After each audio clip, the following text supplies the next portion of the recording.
Welcome to my video series from the book Knitting Untangled, An Easier Way to Learn to Knit. And I thought we would start at the very beginning with a hank of yarn. This is called a hank or a skein, and the first thing you need to do with this kind of setup is to wind the yarn into a ball. Take off any labels or tags. It's usually just slipped through a loop. This yarn is from Quince & Company. It's called Osprey.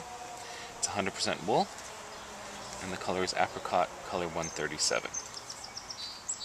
Save those labels. They're useful later on when you're trying to either find more yarn, etc.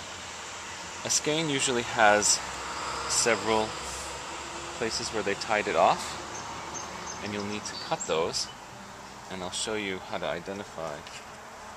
One is usually the beginning and the end, and one is usually just a tie, so I cut it here, and this is the beginning and end of the skein.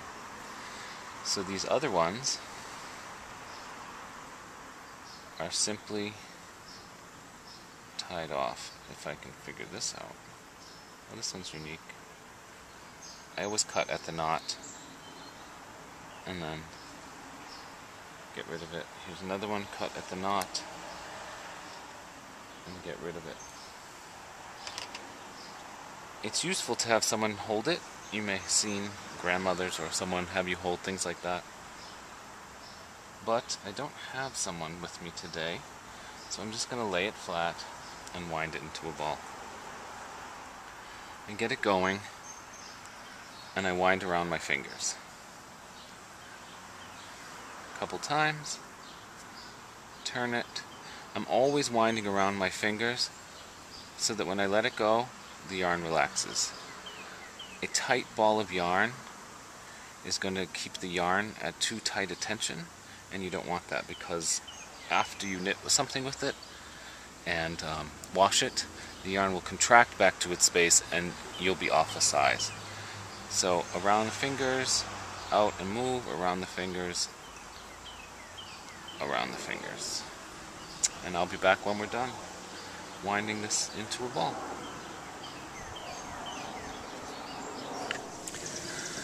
So here's my finished ball of yarn. A friend of mine said you can tell whether your yarn is wound properly if it doesn't bounce. Well, it bounced a little, but it's soft, and the strands in the ball aren't stretched. You don't want to keep them stretched out for a long period of time. This is another type of yarn, another setup,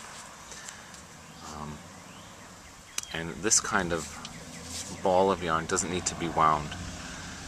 It has a beginning and an end, like any ball of yarn. Usually the end is fairly easily accessible. Huh. Where are you? Oh, there it is. It was stuck right in the middle. There's another end in here. If you reach through, kind of grab just some, and it starts to pull.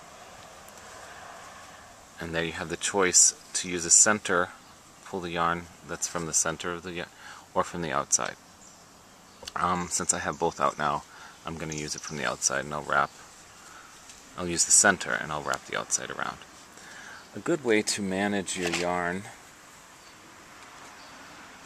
is to put it in a bowl. There's a little bowl, so that when I pull it, the yarn doesn't go everywhere.